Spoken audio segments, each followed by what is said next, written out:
Bueno, me disculpo un poquito por la voz, ha sido duro esta semana, estos días, pero una bendición, amén. Ahí vamos, y se unió la gripe, entonces ya se imaginará.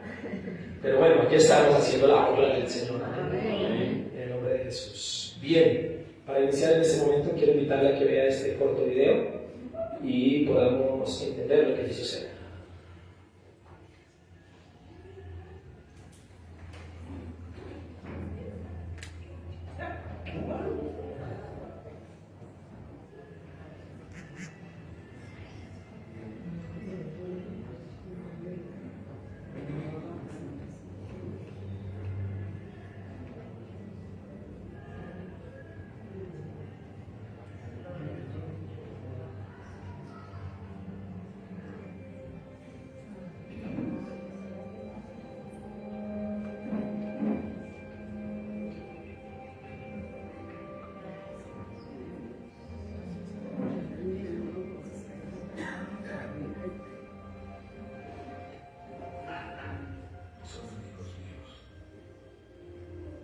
Súbele, por favor. Él da la vida por sus amigos.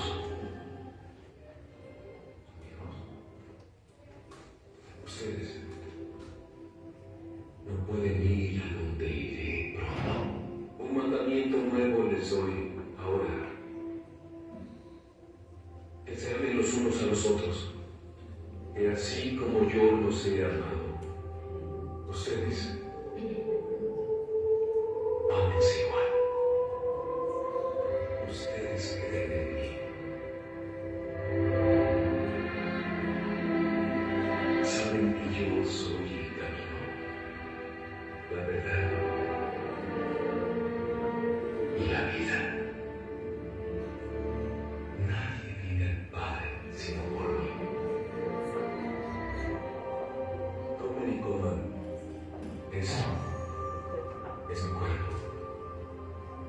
El ser entregado por ustedes.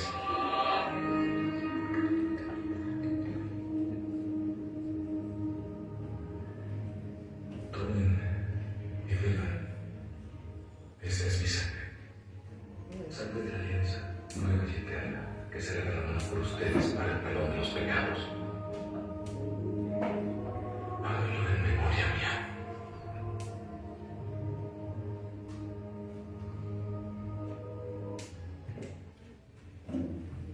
Listo, ¿eso es todo? ¿Ya?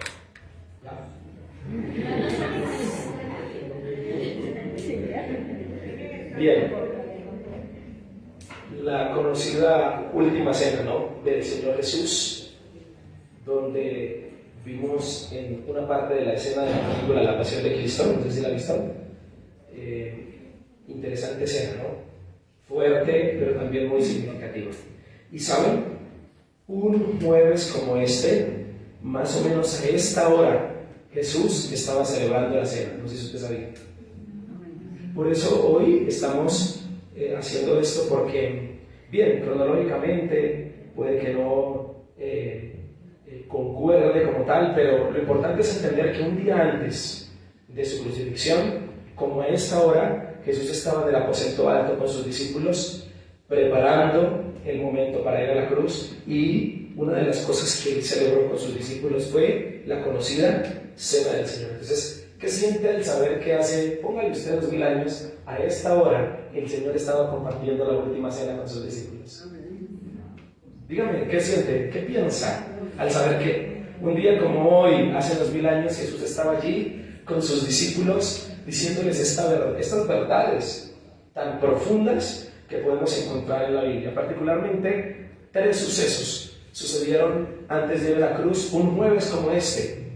1, lavamiento de pies. 2, la conocida última cena. Y 3, la oración en Getsemaní. Después de celebrar la cena, dice la Biblia que Jesús cantó el himno. ¿Quién sabe qué himno cantarían? ¿Quién sabe cuál cantarían? La Biblia no dice, cantaron, y dice la palabra que se fueron a Getsemaní a orar, porque Jesús dice en Marcos 14, mi alma está triste hasta la muerte, pero mi espíritu está fortalecido. Está arriba y lleva a sus discípulos a orar, y conocemos que por ahí a la 1 de la mañana del viernes estos vergajos se quedaron dormidos, los encuentran durmiendo, no han podido velar 1 hora, 3, 4 de la mañana llega Judas con los soldados y es arrestado. Y comienza la odisea que nuestro Señor Jesucristo pasó por nosotros. ¿Cuántos hoy conmemoran profundamente, reverentemente lo que nuestro Señor hizo en la cruz? Amén. No, en serio, ¿cuántos lo conmemoran y lo ven con mucho respeto, con mucha devoción? En ese orden de ideas, cada una de las actividades que mencioné, lavar los pies, participar de la cena, la oración de Getsemaní, tiene significados tan increíbles y especiales que nosotros debemos llevarnos a la conciencia de buscar cada día al Señor, y como a veces decimos, que no solo sea una semana santa, sino todos los días, por lo que el Señor hizo por nosotros. Y saben, en la conocida cena que Jesús celebró, ordenó que se siguiera conmemorando.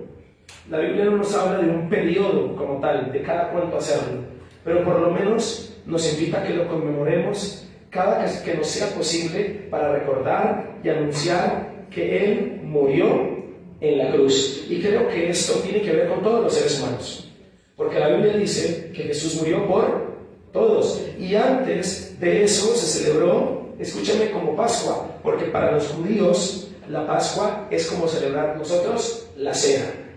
¿Aló? La Pascua para los judíos es como nosotros celebrar la cena. El Señor estipula la Pascua cuando liberta a su pueblo allí de la esclavitud en Egipto y establece una fiesta.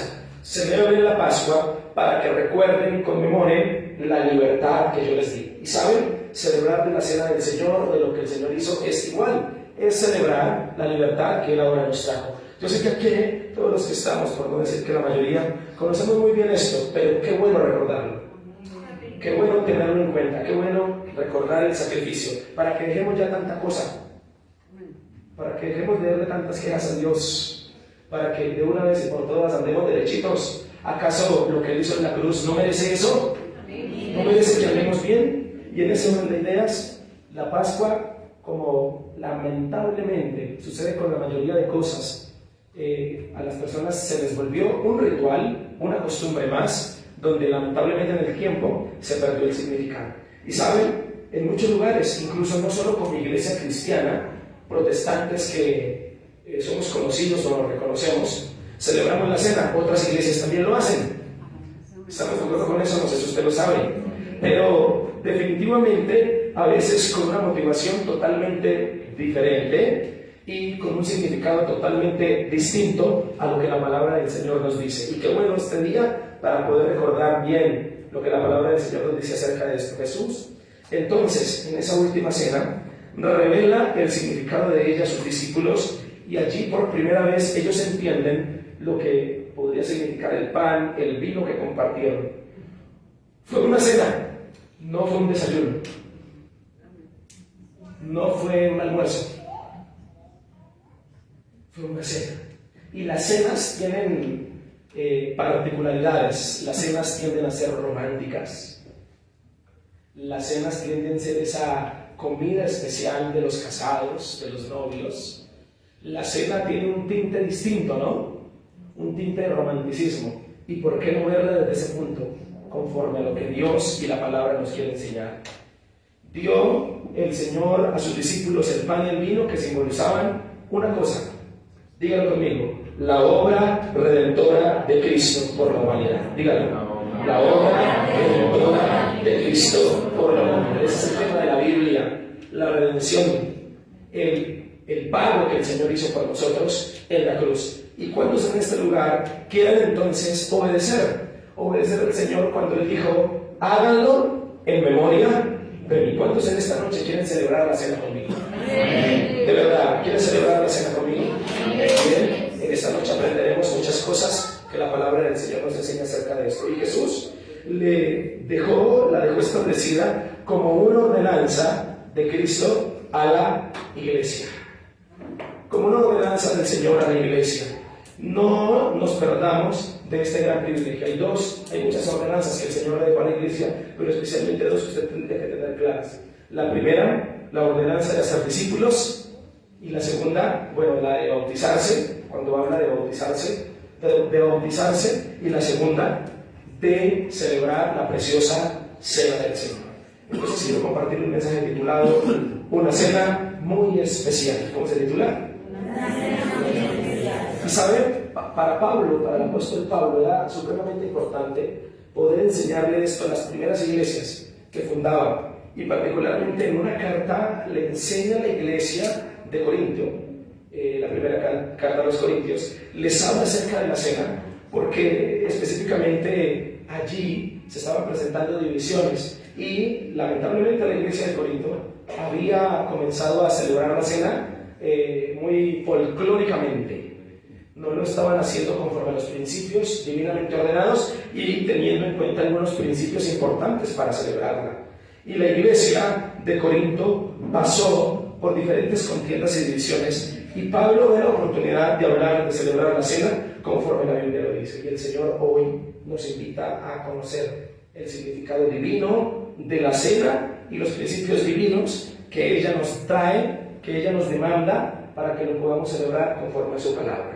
Entonces, rápidamente quiero exponerle algunos principios que nos trae la cena del Señor y por los cuales usted y yo deberíamos celebrar.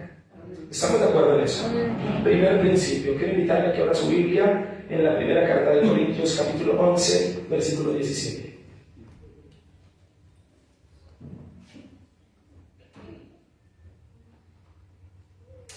Primera de Corintios 11, 17.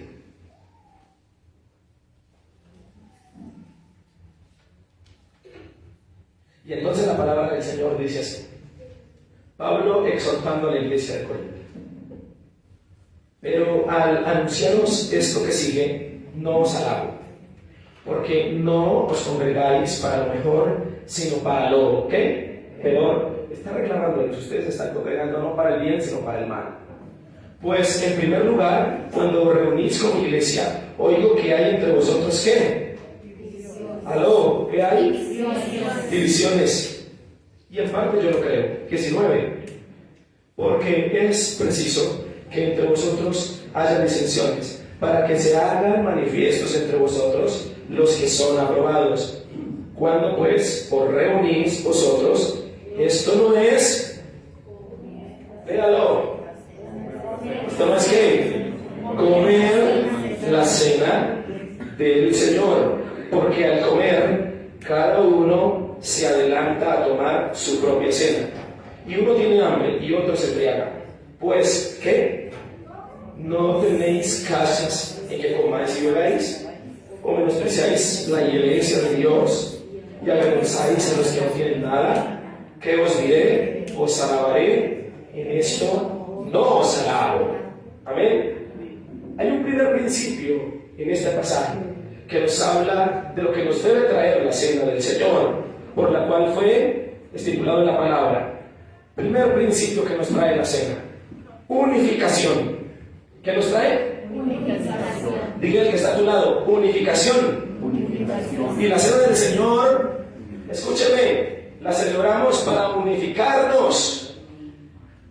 No debería haber divisiones dentro de nosotros. Y la conmemoración es para unir a la iglesia. ¿Por qué nos reunimos nosotros en esta noche, en este lugar? Precisamente para unificar un mismo sentimiento. Unificar el sentimiento, el principio, la convicción de adorar al Señor por lo que Él hizo, ¿dónde? En la cruz. Y en ese orden de ideas, si nos reunimos para celebrar la cena, que por lo menos en todos nosotros haya un mismo sentir. Una unificación de querer adorar al Señor por lo que Él ha hecho. Entonces, qué buen pretexto para celebrar la cena. Unificarnos en un mismo sentir, en que Cristo murió por nosotros en la cruz. ¿Estamos de acuerdo?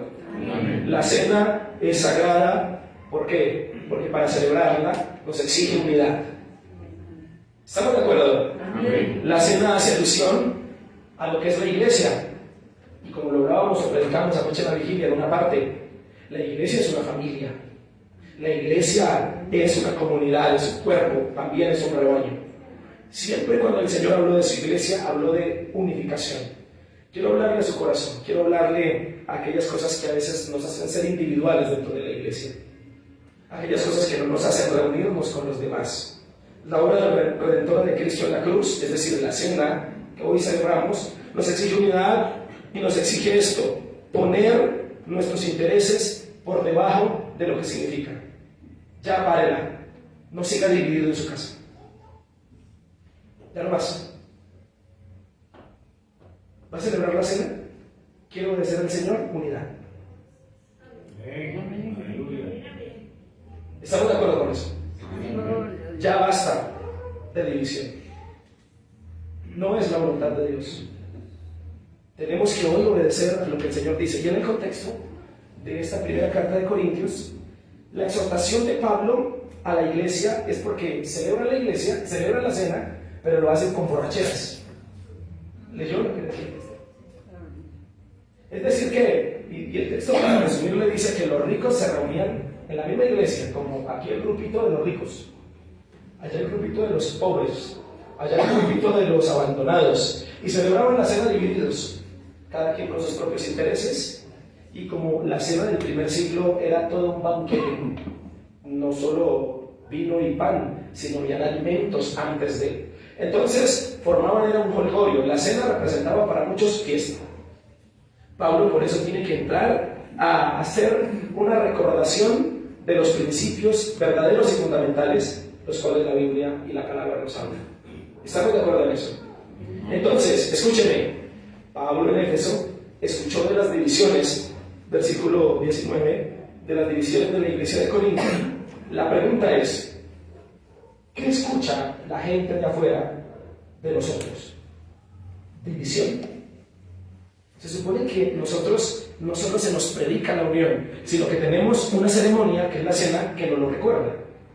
Entonces hay como una intención un poquito más fuerte acerca de la exhortación a la unidad. ¿Cómo dice la gente que somos nosotros? ¿Cómo dice la gente que eres tú en tu casa? Unido. Entonces celebrar la cena no es a la ligera, es poder colocar en práctica los principios de unidad. Te estoy invitando a que te arregles con aquel que sientes que hay división. Te estoy invitando a que arregles las relaciones más cercanas, de amistad, de amor, de familia, que hayan en ti. La unidad debe ser parte de nuestra personalidad, por el simple hecho de ser cristianos. Amén. Gracias por el amén. Amén. 19. En la iglesia siempre habrán disensiones. En la iglesia siempre habrán situaciones duras con las personas. Es algo que no podemos cambiar, pero hay algo interesante en este pasaje, porque es preciso que entre vosotros haya divisiones, para que se hagan manifiestos entre vosotros los que son aprobados. ¿Saben? Dios usa las discusiones y las rivalidades, no, más bien fricciones que hay entre hermanos, las usa para descubrir qué hay realmente en el corazón de alguien, para ver si es aprobado por él o no. En otras palabras, ¿cuál es el manejo que usted le da a las situaciones difíciles con sus hermanos, con sus familiares, cuando hay contiendas y divisiones? ¿Cómo se comporta usted? ¿Sabe? Van a estar presentes porque la vida es así, tiene razón. Y segundo, porque Dios las va a permitir para ver y manifestar quiénes son aprobados. Como lo he dicho en algunas predicaciones, ¿quiere conocer a alguien? ¿Bien? ¿Quiere que alguien pegue el cobre, como decimos a veces? Conózcalo en un juego. En un juego, usted sabe cómo es. Y también cuando le saque la piedra, ahí usted sabe quién es realmente. Porque de resto somos mansas palomas, que no rompemos un plato, que al parecer hay mucha espiritualidad en nosotros. Bueno, y cuando está la situación de presión, de que nos quiere sacar de quicio, ¿cuál es el manejo que le damos? ¿Saben? Todos sabemos aquí que las disensiones particularmente llevan a un mismo estado, y es el estado de la división. Entonces, por favor, no olvides el versículo 19 del capítulo 11 de 1 de Corintios, que dice que el Señor permite las disensiones para manifestar quiénes son aprobados.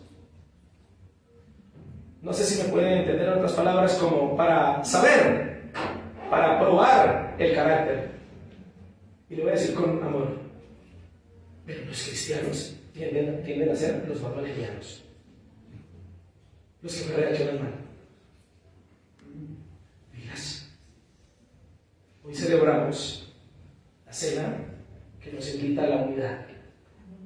Y se supone que las decisiones duras, o las disensiones, perdón, deberían llevarnos a manifestar lo aprobado que somos. Y realmente es que en una crisis se sabe qué tan convertida está la persona. Ahí se sabe. En dos escenarios, en la tentación y en la crisis, ahí se sabe qué tan convertida está una persona.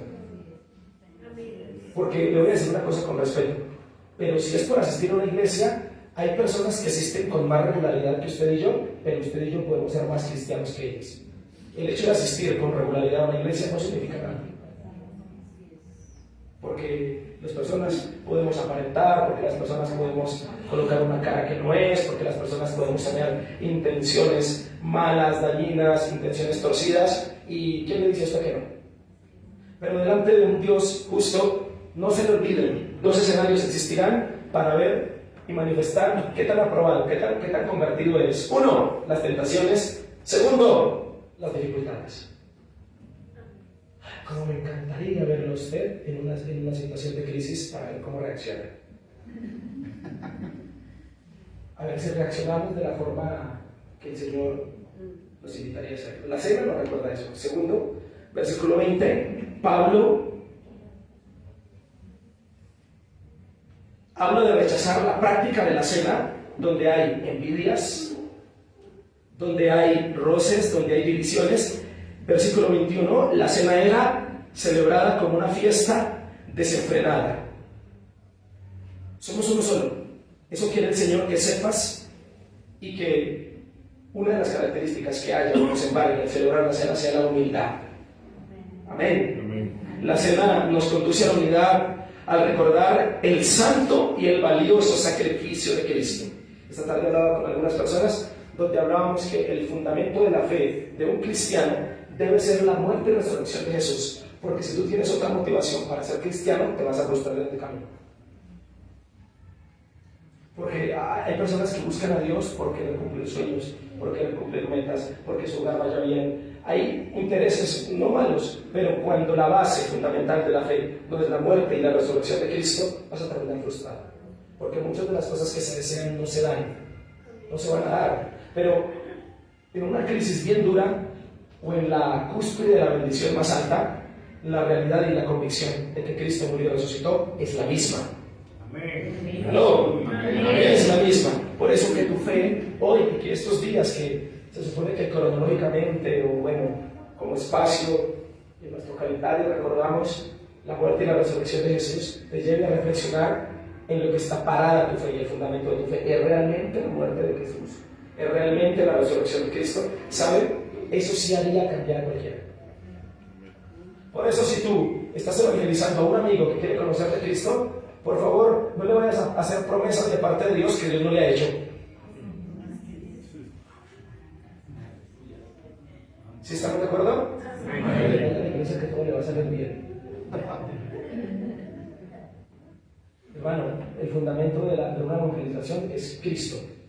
Él te perdonó, Él te perdona, Él murió por tus pecados. Eso es distinto. Y tu fe y mi fe debería estar fundamentada en eso. Aún hay que replantear esas motivaciones para que no hayan tantas frustraciones en la vida. ¿Estamos de acuerdo? Entonces, la cena nos conduce a la unidad. Escuchen, al recordar el santo y el valioso sacrificio de Cristo, que pagó por nuestros pecados y por el cual podemos hoy decir que somos salvos. Versículo 22. Pablo les exhorta acerca del respeto por la iglesia. Pues ¿qué? ¿No tenéis casas?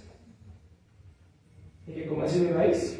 ¿O menospreciáis la iglesia? Hermano, en la iglesia las cosas no se tratan como en la casa. ¿Aló? Amén. ¿Amén? Más bien al contrario, en la casa el ambiente debería ser como en la iglesia. Amén. Si le pasó a unos niños que sus padres, siendo pastores, dicen querer vivir en la iglesia, y el pastor el domingo se para en el púlpito a predicar. Cuando va terminando el culto, su esposa llega con un carro al frente de la iglesia y con el trasteo de la casa. Y comienza a decirle a los hermanos: ayúdenme a bajar la cama, ayúdenme a bajar los sofás, ayúdame a bajar todo y acomodo. Y el esposo, el pastor le dice, oye, amor, ¿por qué estás haciendo eso? ¿Por qué trajiste las cosas de la casa acá? Digo, amor, porque yo quiero que el pastor que es en la iglesia sea la casa. Gloria a Dios. Entonces prefiero venirme a vivir a la iglesia, porque en la iglesia me hablas bien, porque en la iglesia oras por mí, porque en la iglesia me tratas bien, porque en la iglesia le das espacio a los hijos. ¿Saben? Y en ese orden de ideas no puedes hacer o no valorar lo que en la iglesia sucede en tu vida y en tu corazón. ¿Sabe? Como cuando Dios te trata a ti en la iglesia, te ministra, te toca, oras, eres un siervo, clamas, saludas con la hermandad, así debería ser la casa. Amén. ¡Aló! Amén. Vamos a ser sinceros, Estamos aquí para nosotros y unos cuantos en las redes. Vamos a ser sinceros. Qué reto, ¿cierto? Qué reto. Podemos decir amén, pero realmente es un gran reto. Porque nuestra cristiandad debe reproducirse sobre todo en ese lugar que sería para Dios la primera iglesia, que es la casa. Por eso, que Dios te lleve a la unidad en tu casa. ¿Estamos de acuerdo? Amén. Pablo les exhorta acerca del respeto por la iglesia santa del Señor y por la unidad con todas las personas. La cena es una ceremonia diferente. Haz todo lo que la unidad con Dios y con los creyentes te demande. Busca ser una persona de unidad.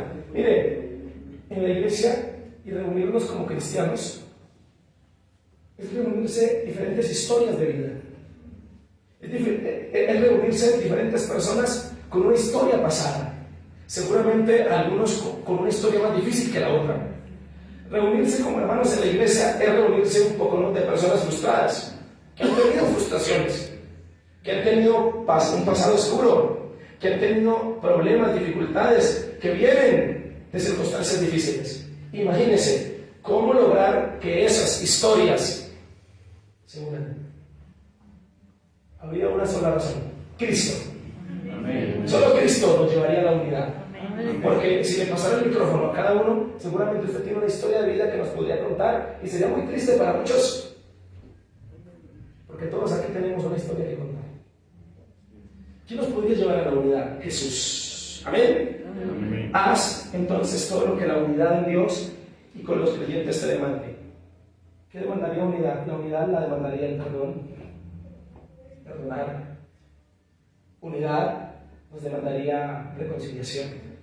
Unidad nos demandaría sumisión. Unidad nos demandaría humildad. Amén. Entonces quiero retarle a que usted piense las exigencias que Dios le esté poniendo en su corazón para que usted sea una persona unida, para que no seas una persona que promueva otras cosas que no sean la unidad. La cena nos trae el primer principio. ¿Cuál es? Unificación, unidad. Segundo principio, versículo 23. Porque yo recibí del Señor lo que también os he enseñado, que el Señor Jesús, la noche que fue entregado, tomó pan y habiendo dado gracias, lo partió y dijo: tomad, comed, esto es mi cuerpo que por vosotros es partido, haced esto en memoria de mí. Así mismo tomó también la copa después de haber cenado, diciendo: esta copa es el nuevo pacto en mi sangre, haced esto todas las veces que la bebieres en memoria de mí. Así pues, todas las veces que comieres este pan y bebieres esta copa, la muerte del Señor anunciáis hasta que Él venga. Segundo principio que nos trae la cena: primero, unificación. Segundo, anunciación. Segundo principio, ¿cuál es? Y la cena del Señor, como cristianos, recuerde que para los cristianos hablamos de cena, para los judíos hablan de Pascua, la misma celebración, con el mismo significado, el significado de libertad para los judíos de la esclavitud de Egipto, para nosotros como cristianos, la obra redentora de Cristo en la cruz que nos trae ahora libertad. Y notemos que la palabra, como le mencionaba al principio, nos habla de una periodicidad para celebrarla. Nosotros aquí en la iglesia lo hacemos cada mes, hoy lo celebramos por especialmente lo que representa el día jueves, ¿no? Pero a lo que quiero llegar es que, como lo mencionamos y como Pablo lo explica al decir lo que significa el pan y el vino, habla de especialmente la muerte de representar en el pan y en el vino la muerte de nuestro Señor. Hablamos de la resurrección también porque el Señor Jesucristo resucitó. ¿Y cuánto dan gloria a Dios por eso? Amén. Pero en ese orden de ideas, celebrar la cena te debe trasladar a ti al momento de la cruz. Te debe trasladar al momento de la ¿qué? De la cruz. ¿Sabe? El momento en que más se anunciase Cristo debería ser este tiempo, aprovechando el acontecimiento. Y anunciar lo que él hizo es anunciar su muerte. Nos recuerda su vida en la tierra, nos recuerda su obra en la cruz, muriendo en nuestro lugar y para nuestra salvación. Por eso la ceremonia de la Cena del Señor nos debe llevar a la unidad y a la comunión. Celebración de acción de gracia representa esto. Cuando tú estás celebrando la cena, estás predicando el mensaje. ¿Escuchó? Estás predicando el mensaje de la muerte, porque él dijo: hagan esto en conmemoración mía. Recuerden el acontecimiento. La cena del Señor, entonces, es un recordatorio que usted no puede olvidar ningún día de la vida. Y es que el Señor Jesús perdonó sus pecados. Amén. Amén. ¿Aló? No, en serio. Reflexione conmigo. Que el Señor haya perdonado todos nuestros ¿qué? Pecados. ¿Qué tan sucios han sido los pecados que has cometido? ¿Qué tan arrepentido estás tú? ¿Qué clase de persona le has ofrecido ser a tu Dios? Y aún así, Él ve en ti valor. ¿Cómo hace? Yo no sé. Oiga, si eso no nos conmueve internamente, somos muy fríos. Si no nos conmueve que Él murió pagando por lo terribles que fuimos, y aún a veces se nos quiere salir, dígame usted cómo no vivir agradecido con Él y anunciar y celebrar algo tan importante. En el contexto, Pablo entonces instruye en un acto espiritual. Dice: porque yo recibí del Señor lo que también os he enseñado. A través de los apóstoles, a través de la experiencia personal que tuvo con el Señor, para anunciar su muerte. Por eso, participa de la cena si eres bautizado por la iglesia, si conoces su significado, porque no hacerlo es no anunciar lo que el Señor ha hecho contigo. Y le voy a decir una cosa, voy a abrir mi corazón. Me duele no ver a muchos de la iglesia en este lugar hoy para celebrar la cena. Me duele. Me duele porque entonces, ¿a qué jugamos? ¿No se supone que ese es el fundamento de nuestra fe? No sé si me estoy haciendo entender. Y el pan representa su cuerpo como fue torturado. Él lo menciona, versículo 24. Es un recordatorio de su sufrimiento. ¿Por qué no celebrar y por qué no conmemorar esto? Dios puso nuestros pecados en Él. Fue clavado, golpeado casi hasta la muerte. Luego, en estado de agonía, cargó la cruz. Dígame, ¿cómo no obedecer a sus mandamientos? 25. Proclama el nuevo pacto que Dios ha hecho por medio de la sangre de Cristo. Él vino, su sangre derramada. Nuevo pacto. ¿Cuál pacto? El pacto de la gracia. El que hace posible que cuando tú cometes un pecado te arrepientes del corazón y le pides perdón, Él en vez de castigarte con la muerte te perdona. Y eso merecería un gran gracias, Dios. Gracias, Señor. Gracias porque en tu plan quisiste abolir lo que realmente merecíamos, que era morir, y lo aboliste enviando a tu Hijo para que a través de Él, creyendo en Él, más bien seas premiado. Oiga, eso tiene que moverte. Oiga, eso tiene que hacerte mella en tu corazón. Eso tiene que ser un fundamento fuerte para que tú te arrepientas de tus pecados y cambies tu vida. ¿Aló? Cambia lo que tienes que cambiar. Por Cristo, cambia lo que tienes que cambiar. Por su muerte en la cruz. ¿Quieres demostrarle a Dios a Jesús que le importas? Que para ti eres muy importante, que realmente tú valora su sacrificio, cambia. Toma las decisiones que tienes que tomar ya. No hay decisión en la vida o situación de la vida que no tenga que ver con la muerte y la resurrección de Jesús. El cristianismo, por eso hace años, no estoy hablando de años, el que tenga oídos para oír. Les voy a decir esto. Por eso es que el evangelismo hace años era súper radical. Hoy en día nosotros tenemos mucha paciencia con la gente y le llevamos la idea. Uno le lleva la idea hoy en día a la gente. Pero hace tiempo es, si no te conviertes, te vas para el infierno. Si te conviertes, te vas para el cielo. ¿Cuántos vieron ese hombre? Yo lo vi. Así era la forma de evangelizar. No, golpearon la puerta, ¿no? Bueno, venimos a hablar de Cristo. Mi hermano, ¿usted para dónde cree que se va a ir cuando muera? No, la pregunta. No, para el cielo. ¿Por qué? Porque he hecho buenas obras, porque yo me comporto bien, porque traigo comida a la casa. Y entonces el pastor, el líder, le decía: no, señor, si usted no recibe a Jesús, se va para el infierno. Así, está. Guste la que me guste. Y pues mentira no es, ¿no? Hoy en día es que nosotros somos muy pacientes, somos muy venga, hermano, por favor, venga, así, tranquilo, mire que yo lo hago, muy así, muy tan. Y también por eso es que las personas a veces no toman decisiones radicales con su vida. Pero de cuando en cuando es bueno recordarle a las personas que si no reciben a Jesús se van para el infierno.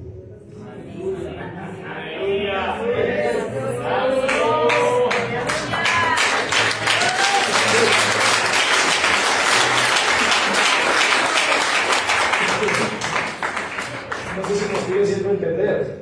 Entonces, desde un punto de vista y desde una cosmovisión de amor, porque a la verdad no soy de esos, soy más bien de predicar el amor de Jesús, porque considero que el arma más poderosa de Dios es el amor. Es la palabra, porque de tal manera amor. Entonces, prefiero evangelizar desde el amor, porque cuando tú amas, tú tomas decisiones y haces locuras. Por eso es que a muchos de los que estamos aquí, para de una vez y por todas tomar decisiones radicales, nos hace falta esto: amar más a Dios. ¿Cuántos consideran que ese método es bueno?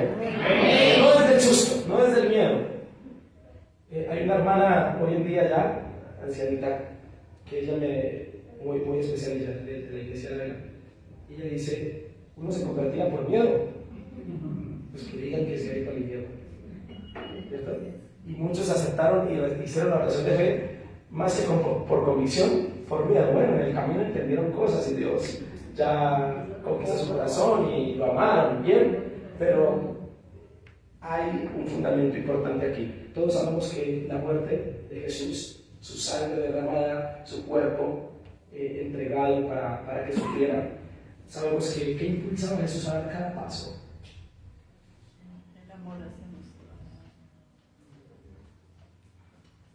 Quiero preguntarte, ¿qué motivó a Jesús a ir a la cruz por usted? La pregunta es: ¿qué se le pasaba a Jesús por la mente cuando estaba cargando y no desiste? Porque le voy a decir una cosa: como Dios, ¿podía Jesús parar y decir ya no más? Él podría decirlo, como Dios, y decirle al Padre: Señor, mándame que destruya a toda esta gente. ¿Se imagina a Jesús así? Todo vengativo como usted y yo. ¿Se imagina a Jesús todo Raúl?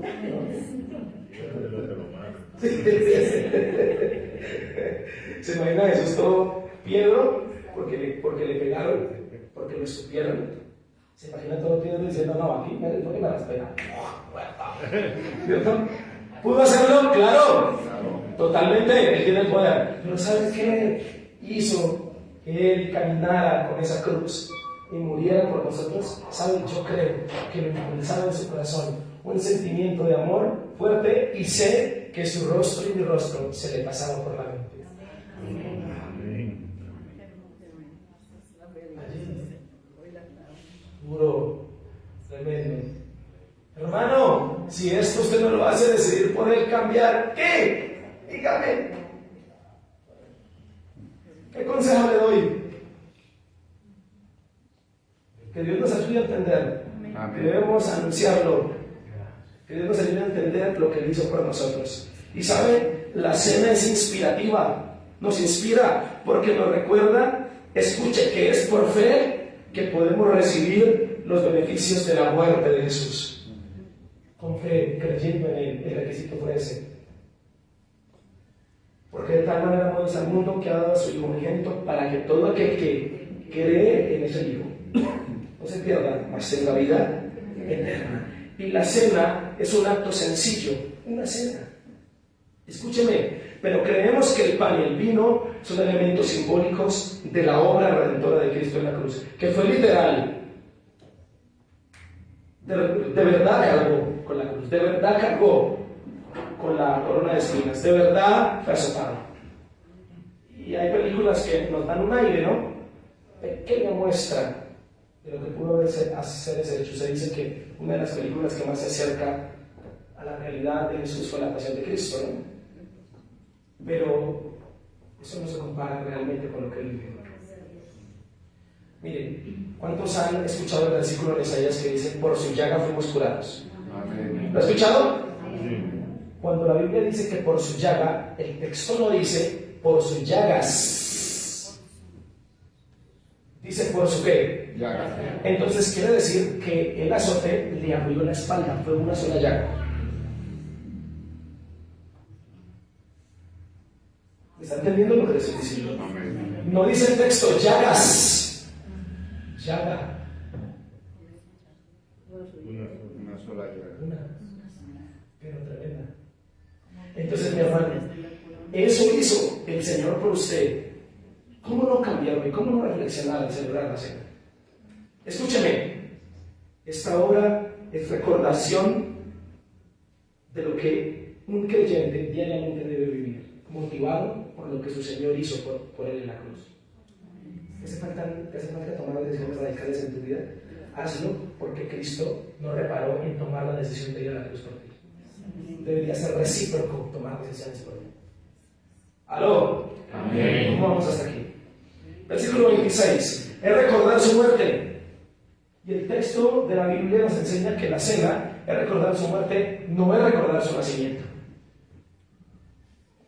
Porque el Señor deseó que hubiese más detalles de su muerte que de su nacimiento. ¿Por qué? Por lo que significa su nacimiento, su muerte. Y la cena es una profecía de su segunda venida, versículo 26. Dice, así pues todas las veces que comieres este pan y bebieres esta copa, la muerte del Señor, ¿qué? Segundo principio que nos trae la cena del Señor, anunciación. Anunciamos su muerte hasta que Él, ¿qué? Venga. Por eso seguiremos celebrando la cena hasta que Él venga. ¿Estamos de acuerdo? Porque la humanidad no se le puede olvidar lo que Cristo hizo en la cruz. ¿Cuántos dan gloria a Dios por eso?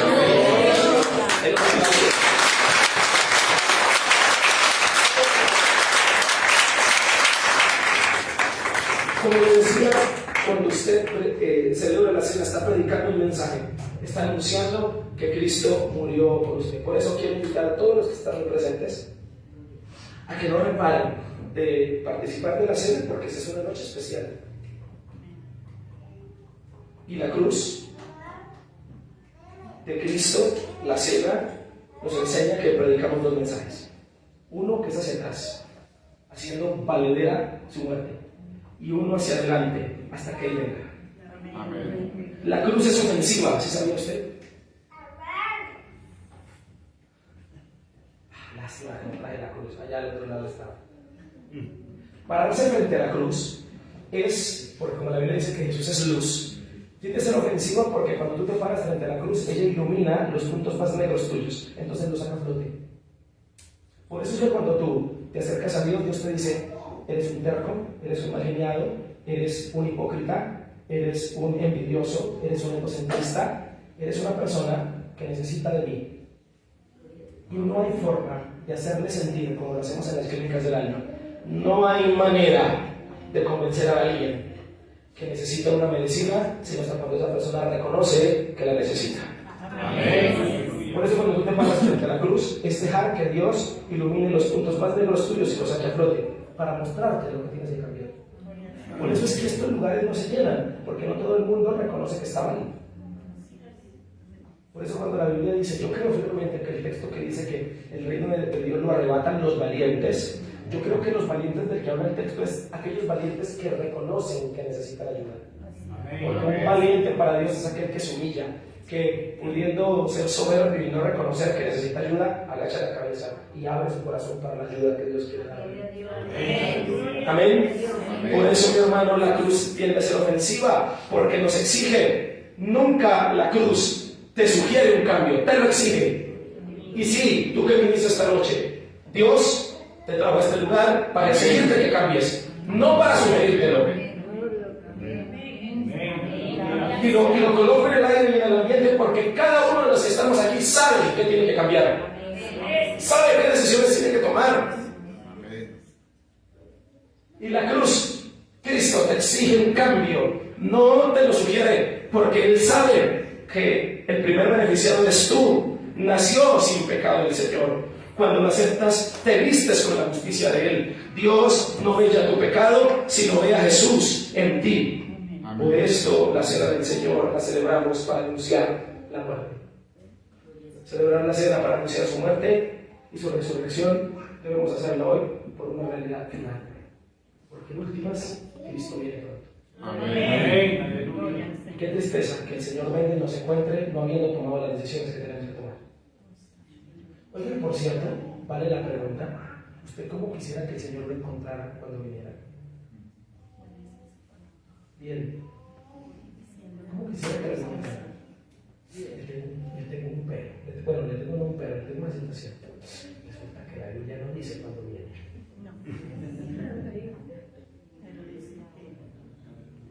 ¿Sabe qué exige eso? Predíquese usted mismo. ¿Qué exige no saber cuándo viene? Hay que estar bien mal. Ya. Muy bien. Ahora, porque yo tengo una pregunta. ¿Será que cuando yo llegue al cielo, vamos a ser sinceros, me encanta esto, estas confrontadas que nos pega el Señor? ¿Cuántos de los que están aquí, escuchen la pregunta? Escuchen la pregunta. ¿Cuántos de los que están aquí son buenos para sacar excusas? Amén. ¿Vamos a seguir? Usted no se deja nada. ¿Cuántos son así? La pregunta es, cuando llegues al cielo, ¿será que tus excusas le justificarán a Dios porque no cambiaste? ¿Será que lo van a convencer? ¿Será que usted va a embolatar a Dios? Tengas a embolatar, ¿no? Confundir. Dios sabe todo. Mañana, usted no le va a dar cuentas a Dios. ¿Se imagina ya usted? No, Señor, es que lo que pasa es que yo sufrí mucho. Señor, ¿sabe por qué no cambié? Porque yo tengo traumas de niño, yo crecí sin papá. Y Dios, ay, sí, no, sí, me da entender vosotros, Señor, no importa. ¿Será que nuestras excusas convencerán a Dios? Para nada lo van a convencer. Por eso te quiero hacer un llamado hoy, en este día denominado culturalmente, tradicionalmente Jueves Santo. Llegó la hora de que cambies. ¿Qué pasa con tu vida? Llegó la hora de que anuncies a Jesús con tu vida, no con una fe, con tu vida, y que todos vean a Cristo a través de tus decisiones. No hay mejor mensaje que ese. ¿Cuántos se beneficiarán a tu alrededor por las decisiones que tú tomas por él? Si tú eres un padre que tiene hijos, preocúpate el doble, porque tú le predicas a tus hijos el Dios y la fe que tienes con tus acciones y con tus decisiones.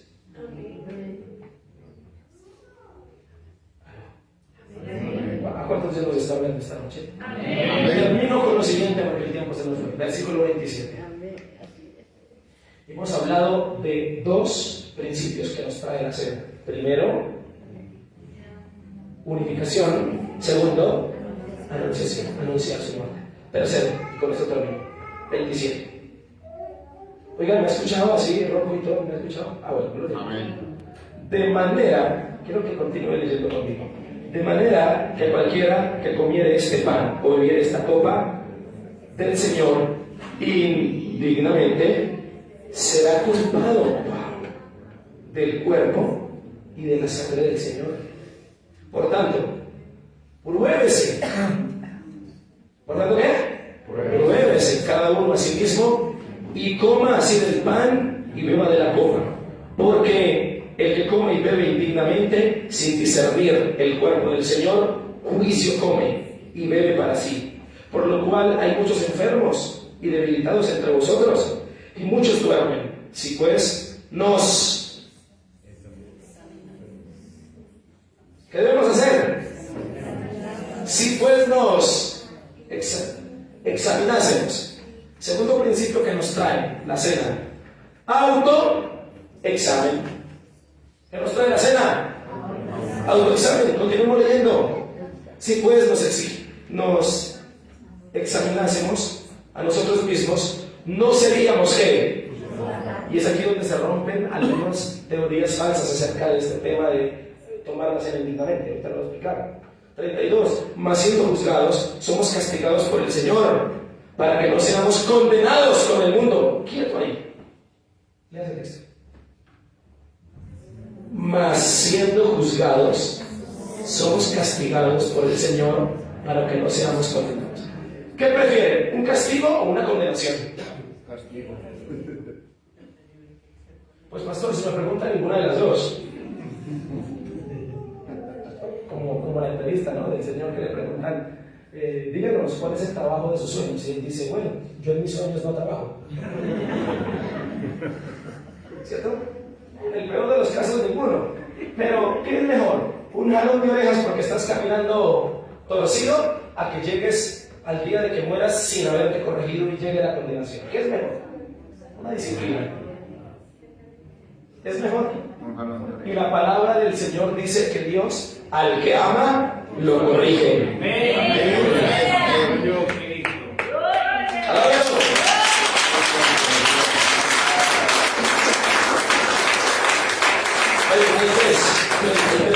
Así que, hermanos míos, cuando os reunís a comer, esperaos unos a otros. Si alguno tuviere hambre, coma en su casa, para que no os reunáis para juicio. Las demás cosas las pondré en orden cuando yo fuere. Es decir, que Pablo después visitó la iglesia de Corinto. Entonces, hemos hablado de un tercer principio que nos trae la cena. Avanzó. Autoexamen. Sí, definitivamente antes de celebrar de la cena, el Señor debe ver un ¿qué? Un autoexamen. Y yo sé que no tengo que explicarle mucho acerca de esto, porque usted sabe bien que es un autoexamen. ¿Sí o no? ¿Se acuerda cuando en el colegio hacían el autoexamen? ¿Cuánto se ponía usted? 5. La calificación era de 1 a 5 y usted se ponía 6. Porque usted estaba pasado de bueno, ¿sí o no? El autoexamen. Bueno, en un escenario espiritual delante del Señor, ese autoexamen, ¿cómo saldría del 1 a 5? Siendo muy realista. Un 6 dicen por allí, uy. Escuche. Estos pasajes nos invitan a todo creyente a examinar la vida y a probarse a sí mismos. Este acto no simplemente busca la santidad como preparación para tomarla, sino busca establecer una práctica en todo creyente. ¿Cuántos consideran que autoexaminarse es algo de todos los días? Amén. ¿Saben qué buen ejercicio sería ese? La cena del Señor no busca humillarte, busca arrepentimiento. Examinarse implica reconocer de corazón lo que se hace mal. El orgullo no es invitado a celebrar la cena, porque el orgullo particularmente esconde muchas cosas en un autoexamen. El autoexamen es antes de tomar la cena, porque el objetivo es que la tomes. ¿Aló? Amén. El objetivo es que la tomes, no que no la tomes. Por eso el autoexamen antes de tomarla. Y la cena del Señor debe llevarte al autoexamen como si supieras que en unos minutos vas a morir. Oiga, por cierto, ¿qué haríamos usted y yo si el Señor nos dice, en 10 minutos te voy a llevar? Bueno, tenemos más tiempo. Mañana, por ahí a las 6 de la tarde. ¿Qué harías tú? ¿Qué actividades se te vienen, hermano? Dígame, por favor. ¿Qué se le viene a hacer? Estos son ejercicios que nos ayudan a la reflexión. Se le vendría este. Yo creo que no dormiría, dice Oriana. Yo no quedaría. Sí, andar con toda la familia llamando, mire, perdóneme, no sé qué, le amo, mire, le dejo el carro en la casa de la beca. ¿Qué haría usted si eso sucediera? Y le voy a decir algo, pues todos los días son buenos para morirse. Él, el Señor, es fiel y justo para perdonar nuestros pecados. Y la cena del Señor debe llevarnos al autoexamen. Para cerrando en este contexto, Pablo finalmente lleva a la iglesia de Corinto a examinarse, es decir, a dejar el corazón de cada uno la reflexión interna. La cena es para reflexionar como personas. Jesús ofreció la cena del Señor a los 12 discípulos, quienes él conocía y a quienes le enseñó verdaderamente el significado. Y la palabra indignamente de los versículos, nadie tome la cena indignamente, no le está hablando a los cristianos, le está hablando a aquellos que no conocen de Dios que toman la cena. No saben lo que significa. ¿Me estoy haciendo entender? El creyente que decide no participar de la cena del Señor no debería hacerlo simplemente porque está en pecado. No tomes la cena si estás en pecado. Bueno, ¿y por qué no mejor al contrario? ¿Por qué no decir, arréglate para que la tomes? ¿Por qué? ¿Por qué la gente prefiere abstenerse de tomarla cuando le han fallado a Dios? El mensaje es, prefiero seguir en el pecado para no tomarla. Más bien, el que ha fallado debería arrepentirse de corazón. Por eso el autoexamen antes de hacerlo, para que la tome, para que no se pierda el privilegio de hacerlo. Elige tomarla, y elegir tomarla implica autoexaminarse. ¿Estamos de acuerdo con eso? 29. La cena del Señor no es para aquellos que no conocen de Cristo. De hecho, la Biblia dice que cuando un incrédulo toma la cena del Señor, trae juicio sobre su vida. Nosotros como creyentes no queremos causar ni condenación a ningún incrédulo, por eso no le damos la cena al incrédulo. ¿Qué de mal te estoy predicando al decirte que te arregles con Dios para que participes de la cena? ¿Qué de mal? 30. En la iglesia de Corinto, muchos no habían conocido al Señor ni el significado de la cena. Recuerden que ellos celebraban la cena como una parranda, a la cual todos eran invitados, sin conocer el significado real. 31. El que sabe su significado antes de tomarla se arrepiente de todo mal para favorecerse del sacrificio de Cristo. Y el versículo 32 nos enseña que toda disciplina y corrección de Dios es para llevarnos a hacer el bien. Mas siendo juzgados, somos castigados por el Señor para que no seamos condenados con el mundo. Y si usted siente en este tiempo que el Señor le ha llevado a una disciplina, llegó el tiempo de arrepentirse. Llegó el tiempo que tome una decisión radical en este momento para que no llegues a una condenación. Es mejor una disciplina. ¿Aló? Amén. ¿Estamos de acuerdo con eso? Amén. 33. Pablo los motiva a participar de la cena del Señor de acuerdo a lo que les ha dicho. Y si hoy el Señor te ha hablado así, no es para que no participes, sino para que participes motivándote a un autoexamen antes. Arrepiéntete, deja el orgullo, deja lo que Dios no le agrada. Termino diciéndole que Cristo hizo algo, su muerte. Seguramente muchos aquí sabemos que en el Antiguo Testamento la forma de perdonarse los pecados, perdonar pecados, era llevando el becerro, ¿no?, al tabernáculo, sacrificándolo, colocando la mano sobre él para que los pecados se pasen al becerro, el becerro morir, expiar los pecados y había arrepentimiento. Bueno, pues, entre comillas, eso se convirtió en la práctica. Es más, en el tiempo de Jesús se dice que, históricamente, se dice que los sacerdotes hicieron un negocio con el tema del sacrificio. Porque para el tiempo de Jesús todavía se hacía la práctica. Por eso es que cuando Jesús entra al templo, que dice que encontró una mercadería, y Jesús, ni corto ni perezoso, coge rejos y saca a la gente como a latigazos.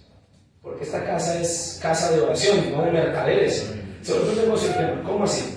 Resulta que la ley del Levítico decía que cuando una persona tenía un becerro, vivía lejos del templo, entonces lo que tenía que hacer era, en su terreno donde vivía, para no tener que llevar el becerro horas, días al templo, lo que tenía que hacer era vender el becerro y la plata llevarla, el dinero. Llegaban allá, habían cambistas, no sé si han leído la Biblia, de monedas, ¿cierto? De diferentes monedas. Entonces habían cambistas, entonces cobraban un porcentaje. ¿Cómo se convirtió la cosa del templo? Un buen negocio.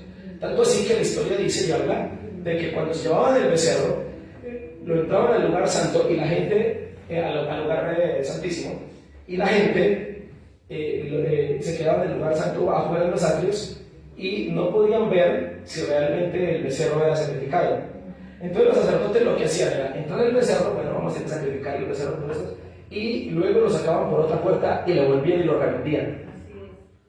Eso hacían los sacerdotes en el tiempo de Jesús.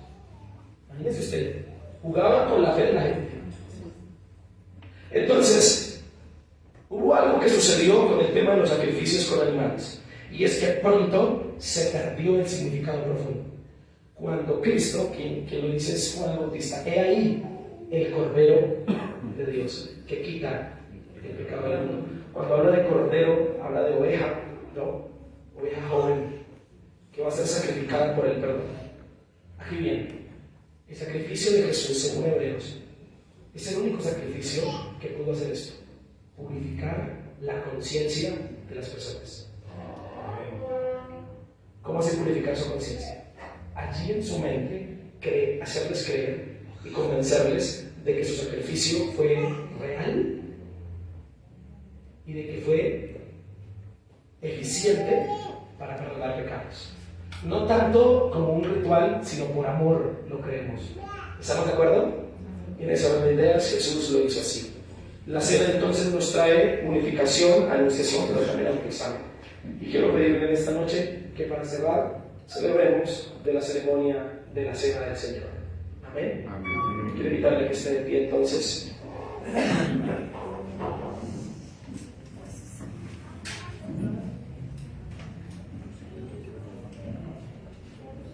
Quiero pedirles a los servidores que van a celebrar la cena que la tomen, ya que nos hagamos por este ladito antes de repartirla, para que podamos orar.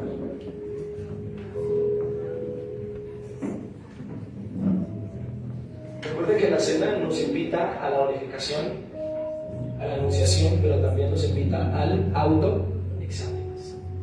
Quisiera pedirle que cerrara sus ojos para que tenga una conversación con Dios muy profunda. Yo no quiero guiarle en una oración elaborada. Yo quisiera pedirle que con sus propias palabras usted hable con Dios en este momento, porque cada quien sabemos lo que hemos hecho. Y si realmente te importa lo que Jesús hizo por ti en la cruz, quisiera invitarte a que ores de esa forma. Muéstrale que le importas. Muéstrale con tu oración que Él te importa mucho, que te importa su sacrificio, que te importa que Él padeció por ti. Ore al Señor ahí, en silencio. Ore ahí en la intimidad de su mente, de su corazón, de cerrar sus ojos para poder visualizarle, para poder pensar en Él, para poder imaginarle, para poder traer a la memoria tantas cosas que Él nos ha hablado. Yo sé que todos los que estamos aquí sabemos en qué proceso vamos con Dios, pero llegó la hora, mi hermano, mi hermana, de que tú tomes una decisión radical con tu vida. Hazlo por este gran fundamento: la muerte de Jesús en la cruz. Cambia. Pídele perdón, sí. Pídele perdón por tus pecados. La pregunta también para que respondas en tu oración es: ¿cómo te encuentra Jesús hoy? ¿Cómo te encuentra? ¿Cómo te encuentra Él? Ora a Él. Levanta tu oración.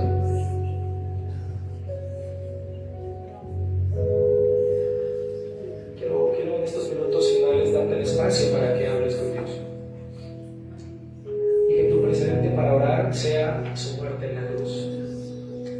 vas a comportar ante Él frente a lo que hizo?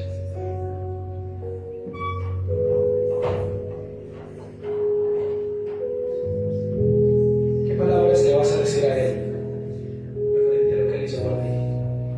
Murió, entregó su vida, nos dio la oportunidad de arrepentirnos. Deberíamos haber muerto. Es más, los que debieron ir a la cruz éramos nosotros, porque Él no pecó, fuiste tú, fui yo, pero Él no soportó verte allí, sino que Él fue por ti. Y todas las cosas sucias que usted y yo hemos hecho, Él se culpó de eso. Ay, papá, tremendo. Él se culpó de lo que usted y yo hicimos. Él cargó, eso significa culparse. Él cargó con tus pecados. Oye, te hago un llamado en este momento a que vuelvas a Él con fuego, con determinación, con una decisión radical. Te hago un llamado para que tú cambies las áreas de tu vida que tienes que cambiar. Te hago un llamado para que tú renueves tu fe en Él. Te hago un llamado para que tú te reconcilies con tu Señor. Te hago un llamado para que tú dejes la división, vivas en unidad, anuncies al Señor, pero también hagas un autoexamen de tu vida hoy. Y ya desde un plano de seriedad, de verdad, ¿cómo sale ese examen de 1 a 5? Seguramente en todo sale 0, pero hay una buena noticia. Jesús murió en la cruz por ti y por mí, para perdonar nuestros pecados. Señor, y en esta noche, haciendo este autoexamen y reconociendo que nuestra vida necesita de ti, te pedimos perdón. Quisiera invitarle a que le dé paso a que le pida a Dios perdón por sus pecados. Arrepiéntase del corazón. Que no haya remordimiento, sino arrepentimiento. Dígale, perdóname Dios, porque cuando te he ofendido es a ti. Porque cuando me he comportado de esta manera, esto es contigo. Recuerda que tu vida es con Dios. Esto es con Dios. Esto no es con simplemente tu esposa, tu esposo, tus hijos. No, esto es con Dios. Por eso pídele perdón. Pídele perdón. Dile, perdóname Dios, perdóname mis pecados. Perdóname cuando he caído en la tentación. Perdóname cuando he dejado llevar por las debilidades. En esta noche, al participar de la cena, en este día, así como tú lo hiciste con tus discípulos aproximadamente hace 2000 años atrás, Señor, yo quiero que esto tenga mucha trascendencia en mi vida. Señor, por eso oramos por los elementos de la cena. Señor, el jugo de uva hoy para nosotros, el pan que representa, Señor, tu cuerpo entregado por nosotros, tu sangre derramada en la cruz. Ya lo leímos, ya lo vimos. Padre, que nos importe lo que pasaste. Padre, que nos importe lo que viviste. Padre, que nos importe lo que hiciste. Queremos bendecirte. Queremos bendecirte. Y queremos realmente tomar la cena en esta noche, reconociendo que tú fuiste a la cruz. Entonces, confiesa tus pecados. ¿Ya lo hiciste? Pídele perdón. Y ahora te quiero invitar a que redediques tu vida a Dios, a Él, a Jesús. ¿Qué tal si allí, como hace muchos años atrás, algunos de nosotros lo hicimos? ¿Qué tal si allí en oración le decimos, Señor Jesús, yo te recibo en mi corazón? La mejor decisión de mi vida ha sido tú. Y si tú estás aquí y nunca has recibido al Señor, díselo con tus palabras. Señor Jesús, yo te recibo como mi único y suficiente Salvador personal. Yo te recibo para siempre. Tú eres en quien quiero creer para toda la eternidad. Ahora, dile, Señor, quiero restaurar todas las áreas de mi vida con contigo y quiero sobre todo restaurar mi relación contigo. Te alabamos, papito Dios, te glorificamos, te damos las gracias. Y a ti, Señor Jesús, porque fuiste en la cruz. Padre, estos elementos de la cena son puestos delante de ti. Te damos gracias, los ungimos. Espiritualmente te pedimos que tú los toques, que tú los, Señor amado, unjas con tu presencia y que al tomarlos sanen enfermedades, liberen al cautivo, llenen el corazón del que se encuentra en cautividad. En el nombre de Jesús, gracias. Quiero invitarle a que por favor los hermanos pasen y vamos a repartir la cena y adoremos al Señor en este momento. Gracias, Jesús. No entiendo cómo siendo un pecador fuiste a la cruz por mí, me entregaste todo. Cántale. No te reservaste nada. Conociendo la maldad que había en mí y todos mis errores, no me despreciaste, sino que me abrazaste. No entiendo cómo siendo un pecador fuiste a la cruz por mí, lo entregaste todo. Dile. No te reservaste nada. Conociendo la maldad que había en mí y todos mis errores, no me despreciaste, sino que me abrazaste. Diste tu sangre por mí, diste tu vida por mí, lo diste todo por mí, mi Jesús. Diste tu sangre por mí, diste tu vida por mí, lo diste todo por mí, mi Jesús. Señor, te damos gracias.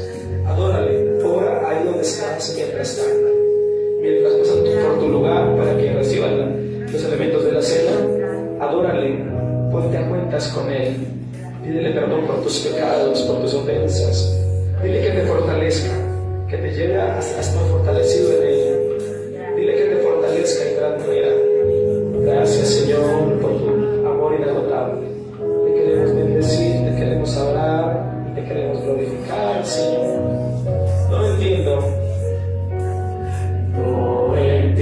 cómo siendo un pecador fuiste a la cruz por mí, lo entregaste todo, no te reservaste nada. Conociendo la maldad que había en mí y todos mis errores, no me despreciaste, sino que me abrazaste.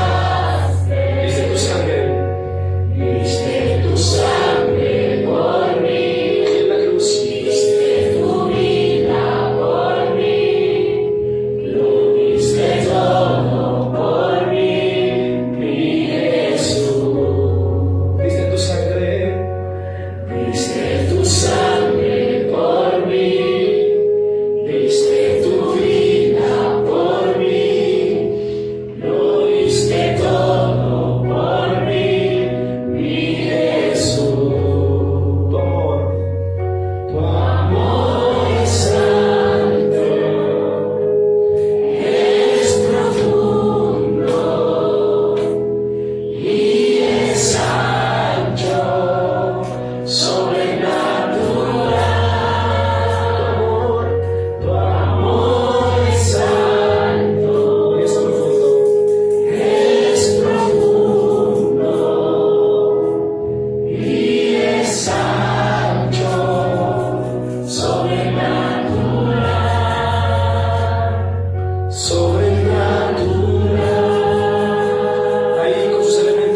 diga, Señor, tu cuerpo, Señor, fue partido, fue molido por mí en la cruz.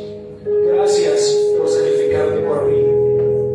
Te alabo y te bendigo en el nombre de Jesús. Coma por favor del pan muy reverentemente delante de Dios.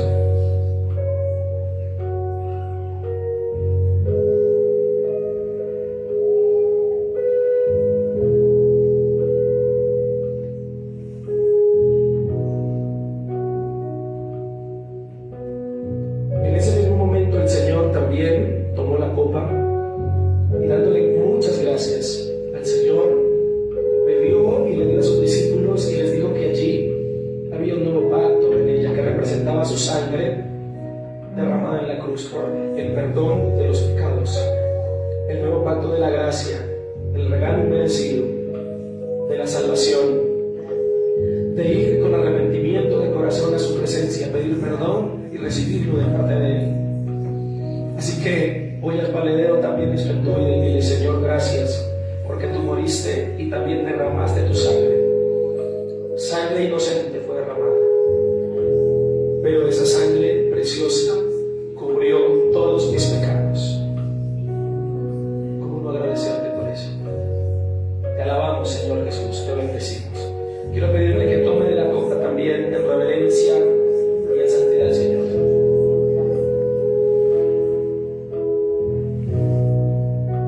Dile gracias. Tu amor, dile, tu amor es alto, es profundo y es ancho, sobrenatural. Una vez más, tu amor es alto, es profundo, como dice tu palabra, y es ancho, sobrenatural. Ahora terminemos reconociendo ese amor perfecto. Dile, Padre, gracias por amarme. Y dile, ayúdame a amarte también, Señor, como tú lo haces. Ayúdame también a amarte a ti, a entregarte más mi vida, a desarrollar más amor por ti, a tomar más decisiones en amor por ti. Dile, Señor, yo te alabo, yo te bendigo, yo te entrego mi corazón, yo te entrego mi alma. Gracias por morir por mí en la cruz del Calvario. En el nombre de Jesús. Amén y amén. Amén. Muy bien. Tome su lugar, por favor.